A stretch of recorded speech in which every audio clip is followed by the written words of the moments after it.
Happy holidays, my wonderful M-Soul. Well, today is December 27th, and this is actually National Fruitcake Day. Ah, fruitcake. The gift that people keep giving away. It's really durable, and it gets tastier the longer it sits. It can last for quite a while if stored the proper way. And um, back in the olden days when they invented this, there weren't necessarily like the refrigerators, freezers we have today. So using the different parts of fruits into a cake like this, it was a nice way to have something to keep and to eat later, and nutritious and all the little stuff that's in it. Um, I actually will admit I like fruitcake. It's weird. It's not the thing I would grab first, but when it's around this holiday season, I do actually enjoy it. And I've made my own, and I wanted to share a recipe with you that comes from a very long time ago. This is an old Prairie recipe from Canada, and it's called Gumdrop Fruitcake. Let me tempt you with that. Just a little bit of a difference in the recipe here. It's a light caramelized batter studded with chewy gumdrops and sweet fruits. It is a Christmas jewel. I swear you're going to like it. If you like fruitcakes, you're going to like this one. So from a Canadian Christmas, from an old Prairie recipe, it's a real legit recipe, older than our grandparents for sure. You're going to need some equipment to do this, make these lovely gumdrop fruitcakes. You're going to need 3 loaf pans, about 4.5 by 8 inches, and 11.5 centimeters by 21.5 centimeters. So sorry for the metric system. I don't know why. But we're focusing on the cheery holiday part. Plus, you're going to need 3 small loaf pans, 3 by 6 inches or 7.5 centimeters times 15 centimeters. Let's face it, Canadians, we still use inches. Let's just stick with that, okay? Or you can use 4 larger loaf pans. You need a very large bowl to mix the batter, or use a roasting pan, a canner, or a clean wash basin. It's gonna be big. You're going to need a cheesecloth if you want to soak and age the finished cakes with brandy or rum. Ooh, I know some of you out there are gonna say no, Venus, no, no, no, no, no. You don't have to do that. Some people will use orange juice to substitute for alcohol just to give a different kind of a kick to the flavor. I'm going to admit to you, I've used both brandy and rum at the same time, but I will not ever push you to do that. I only do that because my birthday's coming up, and I eat these kind of cakes around my birthday. So the ingredients we're going to need for the fruit mix itself. You're going to need 3 pounds of sultana raisins, a pound of dried currants, a pound of baker's gumdrops or something called fruitlets. Some people use jujubes, but baker's gumdrops would be best. 1 pound of red candied cherries plus a few extras for garnish. 1 pound of blanched slivered almonds and a few extras saved for garnish. 8 ounces or a half pound of mixed glacéed fruit and peel. And again, in the olden days, having something like an orange peel, a lemon peel, or a lime peel, having a fruit like that had to be transported was very expensive. So this is a very shishimumu cake here. And we need 1 cup of flour. It could be brown rice flour for a gluten-free fruit cake. Now, here we go. For the batter, separately, you're going to need 2 cups of sugar, a pound of salted butter at room temperature, 12 large eggs, a teaspoon of fine sea salt, a half cup of orange juice or brandy, so again, orange juice instead of alcohol, if you choose.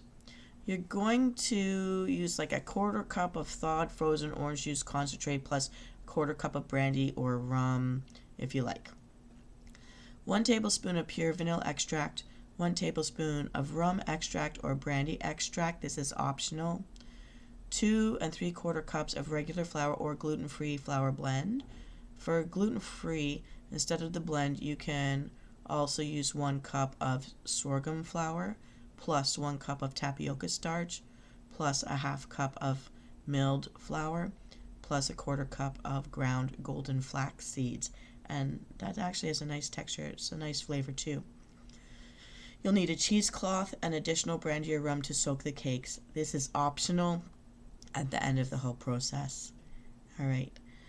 And again, the longer you sit, the longer and softer the jujubes or the little gumdrops will be as it soaks in the alcohol or orange juice as it sets. Okay, now here are the instructions to make these lovely gumdrop fruitcakes. Preheat the oven to 275 degrees Fahrenheit. Grease and flour 3 loaf pans, the 4.5 by 8 inch ones, and the 3 small loaf pans, the 3 by 6 inch ones. If they're non-stick pans, you can just grease them and omit the flouring. Mine slide out easily, but if your pans have lost the non-stick ability, you can think the cakes may stick. You could line the pans with parchment paper as an extra precaution. You can also prepare 4 large loaf pans and 1 small one, or 3 loaf pans if you have an even larger sized one. Sorry, if this is complicated, just replay my video as many times as you need. Trying to be clear about it. Okay, we're going to prepare the fruit mixture. And what you have to do is mix the fruit and nuts with the 1 cup of flour or rice flour in a very large bowl. Or you could use a big roasting pan to mix it all up in. Use your hands to do this. Make sure all the raisins are separated and the fruits are all coated with the flour, and then set this aside. Make the batter now. In the bowl of a stand mixer, beat the butter and the sugar until they're light and fluffy. Add the eggs, salt, orange juice, brandy, and flavorings. Beat until well incorporated. The mixture will look curdled, but that's okay. And then add the flour or gluten-free mix of flours and beat slowly at first, then at a medium speed for 2 to 3 minutes until the batter is well mixed. Now, to mix the fruit cake. Pour the batter over the floured fruit mix, scraping the bowl clean with a rubber spatula. Mix the batter with the fruit until it is all evenly combined. The only way to do this efficiently is with clean hands, lifting and folding the ingredients in from the bottom and sides of the bowl or roaster pan and bringing them to the center and dropping it back down. The mixture will be very stiff. Divide the mixture among the pans. If you feel like weighing the amounts to keep them equal, it's about 2.5 pounds per pan will be about the right amount for the large pans, and about 1.25 pounds will fit in the smaller pans. If your pans are larger than that, just adjust your amounts accordingly. With a stiff rubber or plastic spatula or a flat wooden paddle, press the dough down into the pan so it is solidly packed and there are no air spaces. Then shape the tops of the loaves so they're mounded slightly higher in the middle. Round and smooth the tops of the cakes. Make sure the pans are no more than 3/4 full because they're going to rise as they bake. You're going to cut the reserved candied cherries in half and press a few of them onto the tops of the cake to decorate them. Sprinkle with the reserved slivers of almonds to garnish the cakes on top. Now you're going to bake the cakes, rotating them halfway through if your oven has hot spots, for 3 hours for the large cakes, 2 hours for the small cakes. The time they take can vary greatly with your oven. So start checking them about a half hour before the recommended time to see how they cook. Use that toothpick test. You want the color to be a nice deep caramelly nutty color, but not dark brown or they will taste burnt. The cakes are actually done before the time is up, but the longer baking time is needed to produce the caramelization of the batter, which really enhances the flavors. So in my oven, the cakes are finished about 15 minutes before the recommended time, but everyone's oven is different, so if you use different sized pans, the time will also be affected. As the cakes bake, the melted butter will start bubbling up around the edges, but don't worry about that because it will soak back into the cake as they cool in the pans. Leave the cakes to cool in the pans for 10 to 15 minutes, then turn them out onto racks to finish cooling. Wrap the cooled cakes tightly with plastic wrap and store them in heavy plastic zip-top bags or airtight containers in a cool place. They're best if they can sit for a week or two before you eat them. The flavors will mellow and they slice more smoothly. The cakes can also be refrigerated or frozen for up to 1 year. There is an optional finish by soaking with brandy or rum. When the cakes are cool, cut several layers of cheesecloth to a size to fit around each cake. Wrap each cake with the ends overlapping underneath. Place the cakes into plastic storage container or zip top bag.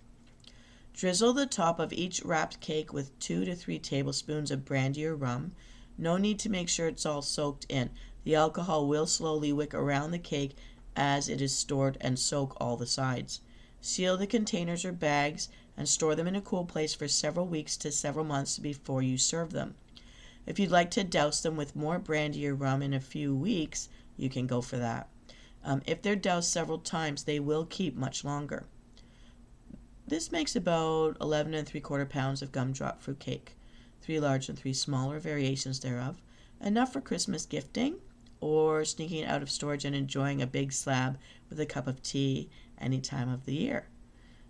Some baker's notes are that the baker's gumdrops or baking fruitlets are not always easy to find. They can be found in the baking section in some supermarkets and can also be found in bulk stores with the baking ingredients. I sometimes buy extra and freeze them for several years, and they're sturdier than regular jujubes, but they're softened up as the cake ages. Make this cake at least 2 weeks before Christmas. Well, in this case, I'm sharing it with you on the 27th, so get it ready for next year. Or even 2 months before, so the flavors can really age and mellow. The longer it ages, the more complex and smooth the flavor gets. You can use rum instead of the brandy in the cakes, or just orange juice to make them non-alcoholic. If soaked in brandy or rum and well wrapped, the cake can keep for up to a year if you keep it refrigerated. Don't keep taking it in and out, and store it in the back on a shelf. Don't put it in the doorway because that will change the temperatures every time you open the fridge. The cake can also be frozen, and I would suggest frozen if you know you're going to make them up now and give them as gifts for Christmas Day next year. That's all I've got, everybody. I hope you enjoy this recipe. The gumdrops just add a nice texture to everything. And it is an old-fashioned recipe from the Prairies in Canada. You're welcome, and bon appetit.